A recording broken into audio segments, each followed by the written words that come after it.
Aujourd'hui, vous allez tout savoir sur mon alimentation de ma naissance jusqu'à aujourd'hui, tout mon parcours et ce que j'en ai déduit. Alors il faut savoir que dans la société d'aujourd'hui, on nous dit tout et tout le contraire sur l'alimentation. Un coup la viande c'est pas bon, un coup la viande rouge ça donne le cancer du côlon, le gras ça fait grossir, les produits laitiers c'est inflammatoire, les légumes il y a trop de fibres, ça irrite l'intestin, les fruits c'est du fructose, ça donne du foie gras. Bref, on pourrait devenir orthorexique. D'ailleurs, je suis passée par là. Alors quand je suis née, il faut savoir que je suis née par voie basse, j'ai eu le biberon. Je n'ai pas été allaitée. Alors en tant qu'ostéopathe et spécialiste du microbiote, il faut savoir que le fait d'être née par voie basse, c'est déjà une bonne chose parce qu'on a la bonne flore de la maman. Mais l'idéal, c'est d'être allaitée, d'avoir le colostrum, les anticorps pour avoir un bon microbiote. Donc du lait maternisé et puis rapidement au lait de vache parce que je suis née dans une ferme. Mon père est agriculteur producteur de lait, donc j'ai vite bu du lait de vache. Ensuite, j'ai eu la diversification alimentaire. Ma mère, à ce moment-là, elle avait plus de temps que mon frère pour préparer elle-même les purées, la viande, plus que mon frère, il mangeait déjà un petit peu plus les petits pots industriels. Donc j'ai quand même eu la chance d'avoir la nourriture de la maison. Ensuite, pendant mon adolescence, on mangeait quand même régulièrement de la viande. Mon père était producteur de viande aussi, donc on mangeait sa viande. On buvait du lait, on faisait nos yaourts maison. Alors le lait, on le faisait bouillir. Le matin, en fait, je trempais mes chocos Petit Prince dans mon lait. Voilà, c'était ça mon petit déjeuner. Et après, bon, le midi, je mangeais souvent de la viande, du poisson avec des légumes ou des féculents. Au goûter, je me prenais du pain grillé avec du beurre et des petits morceaux de chocolat. Je n'aimais pas trop les produits industriels. Je buvais de l'eau, j'aimais pas les sodas, pas les jus de fruits. J'aimais beaucoup les fruits. Chez ma nourrice, je mangeais un peu plus industriel parce qu'elle n'avait pas trop les moyens. C'était une nourrice portugaise, donc elle nous achetait des jambons sous vide. On avait quand même le lait qui était réchauffé au micro-ondes et là c'était du lait UHT. À la cantine, c'était comme tout le monde, je mangeais à la cantine, voilà ce qu'il y avait à peu près. Quand il y avait du poisson, je prenais poisson, j'aimais beaucoup le poisson. Je viens de Normandie, donc on sait pas qu'on avait quand même des coquillages et des poissons de qualité. Voilà, je mangeais à peu près tout. Voilà, j'aimais bien mon goûter parce que j'étais très sportive, je faisais de l'équitation. Au collège, j'avais toujours mon goûter, je nettoyais les box, tout ça, donc vraiment j'étais très musclée des bras, mais j'avais vraiment faim au goûter, c'était vraiment un besoin. Ensuite, quand je suis arrivée au lycée, donc à 14 ans, c'est là où j'ai eu mes premiers dégoûts alimentaires. Le fait de manger 30 minutes le midi des panini, là ça m'a vraiment écœurée. Déjà, je n'aimais pas, je sais quand j'étais chez la nourrice, tous les enfants avaient de l'eau citronnée, moi je prenais de l'eau plate normale. Et là, le fait de manger industriel, vraiment, ça commençait vraiment à m'écœurer. Et là, j'avais vraiment perdu appétit. Au petit déjeuner, je savais plus quoi manger, limite un fruit ou un yaourt. Et au plat, c'était pareil. C'était à la cantine, en fait, ce que je supportais pas, c'est quand je voyais les légumes trempés dans l'huile, je pouvais pas manger les légumes. Donc du coup, je mangeais un petit bout de pain avec un fruit et un yaourt, principalement. Voilà, donc ça, c'était à peu près au lycée. Ensuite, quand je suis arrivée pendant mes études d'ostéopathie, là, je suis arrivée à Paris, donc j'étais toute seule, je faisais mes courses toute seule, donc indépendante, donc c'était un grand changement. Et là, j'ai vraiment acheté ce que moi j'aimais vraiment. C'est-à-dire qu'avant, quand je faisais les courses, j'essayais de penser à ce que ma famille aimait et m'adapter par rapport à eux, alors que là, j'achetais ce qui allait le mieux pour moi. Donc en première année, je mangeais beaucoup de fruits secs et oléagineux, donc type raisins secs, abricots secs, dattes, figues, avec noix, noisettes, pistaches, amandes. Ça c'était plutôt le soir. Le matin, je me faisais un petit déjeuner avec un fruit, un yaourt et des céréales. Céréales type Kellogg's ou Special K. Et le midi, je mangeais principalement des légumes, souvent du poisson. Mais par la suite, en fait, tout ce qui était huile, beurre, tout ça, je ne mettais pas de matière grasse. Je mangeais des fois le midi juste un peu de légumes et après je prenais les biscuits diététiques gerblés avec des fruits secs principalement et un yaourt et un fruit. Voilà, ça c'était le midi. Le soir, comme je vous avais dit, les oléagineux, les fruits secs et les oléagineux et un fruit. Donc voilà, ça c'était mon alimentation, surtout pendant mes études. Sachant que moi j'ai eu mes soucis digestifs qui sont arrivés à ce moment-là, donc je perdais beaucoup de poids, j'avais des diarrhées, j'ai eu une maladie de Crohn, qui est la poule ou l'œuf. Est-ce que c'est l'anorexie qui a engendré la maladie de Crohn? Est-ce que c'est la maladie de Crohn qui a engendré l'anorexie? Les deux sont arrivés un peu en même temps.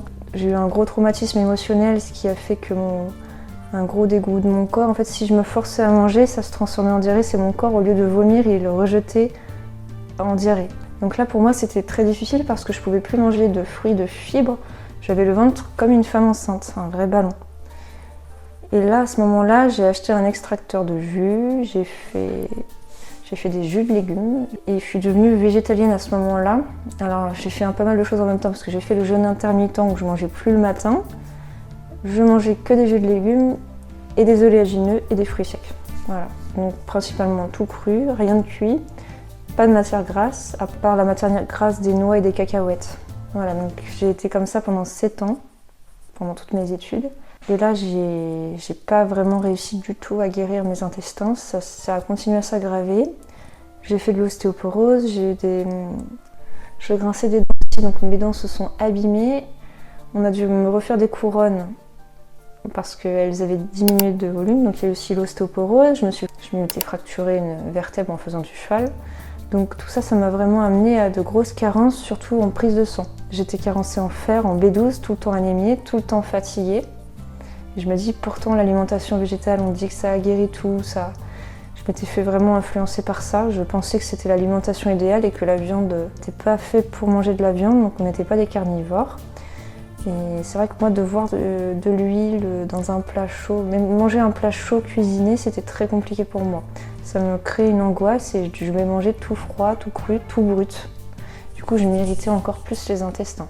Donc ça, c'était pendant ma période de mes écoles d'ostéopathie.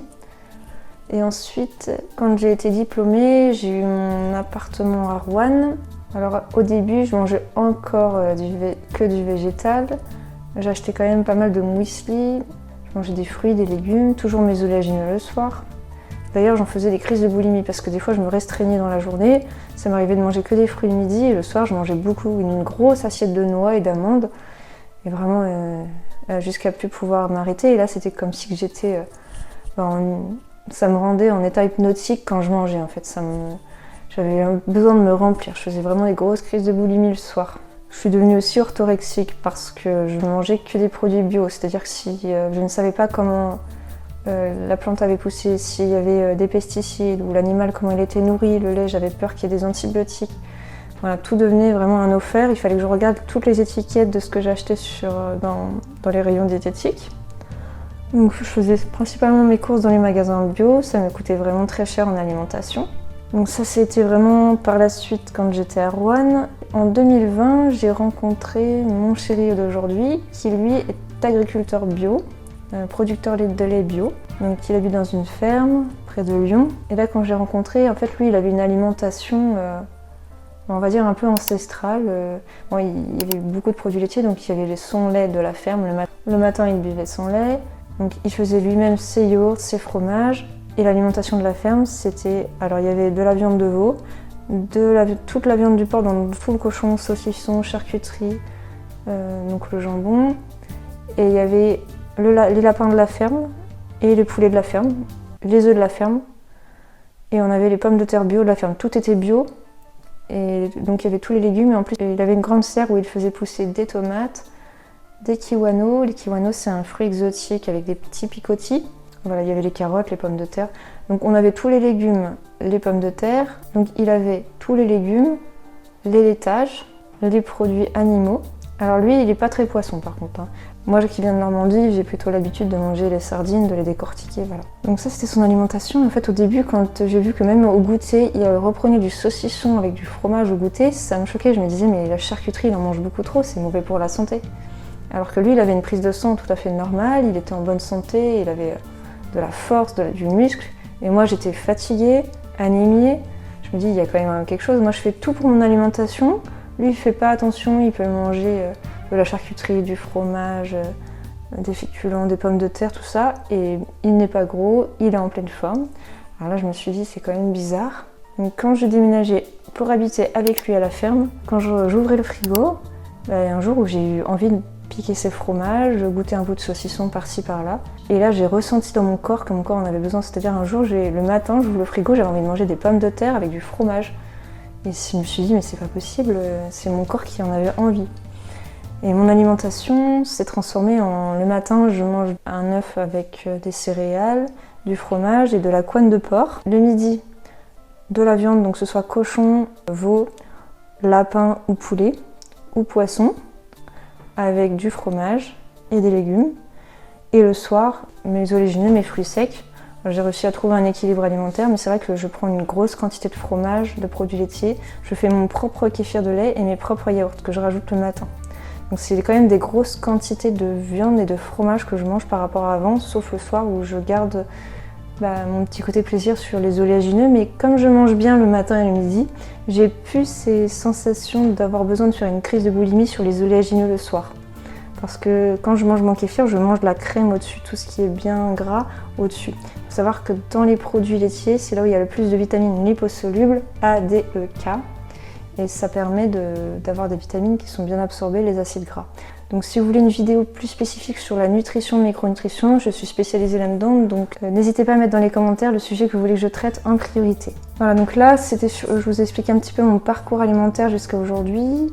Alors, il faut savoir qu'on est tout le temps en évolution et que moi je pense que le meilleur régime alimentaire, c'est pas le régime de un tel ou quoi, c'est vraiment de savoir qui on est, ce que l'on a envie, ce que l'on a besoin selon à quel moment de vie, si on est en période de croissance, en période de grossesse, selon la saison à laquelle on est et où est-ce qu'on vit. On va pas manger une pastèque en Alaska. Voilà, il faut vraiment pouvoir adapter. Moi, je vais manger beaucoup de fruits l'été ou quand il va y avoir la saison des tomates. Et l'hiver, je vais manger de la courge, plus de gras, donc plus du gras de porc, du beurre, du fromage. Et l'été, voilà, et plus sur les fruits juteux. Le poisson, j'ai toujours gardé une matière animale. Voilà, c'est vraiment pouvoir s'adapter et plus suivre le régime d'un tel, parce qu'il y a des gens, ils vont dire oui, moi je suis frugivore, tout ça, mais ils vont vivre sur les îles Canaries par exemple. Alors que nous, on est en plein hiver, il fait super froid et on va pas se mettre à manger des ananas et des bananes toute la journée, quoi. Donc voilà, écoutez-vous et la meilleure personne qui sait ce qui est bon pour vous, c'est vous. Donc c'est vraiment du fond du cœur cette vidéo, c'est vraiment pour vous dire ce que j'avais au fond de votre cœur et que la meilleure façon de guérir, c'est voilà, un enfant, lui, il sait ce qu'il a besoin de manger, un animal aussi. Et vraiment, si vous écoutez vous et plus les autres, plus vous vouloir contrôler pour pouvoir ressembler à telle personne, vouloir contrôler votre corps. Voilà, ce mécanisme de survie, si vous réapprenez à vous aimer vraiment et à vous donner ce que vous avez besoin, il fait froid, vous avez envie de quelque chose de réconfortant, une boisson chaude, vous avez envie de faire une raclette par exemple, et en été, vous avez envie de faire un pique-nique avec une salade de crudités, avec des tomates, du riz, des crevettes, voilà. C'est vraiment à vous de savoir ce que vous avez envie, ce que vous aimez manger. Et là, vous allez vraiment pouvoir guérir. Dans les programmes d'accompagnement, je ne donne pas de liste des recettes ou alors un plan alimentaire. Le plan alimentaire, en fait, c'est par rapport à ce que vous avez envie. C'est-à-dire que moi, je vous demande ce que vous avez envie, votre rythme quotidien, vous aider à réapprendre à qui vous êtes.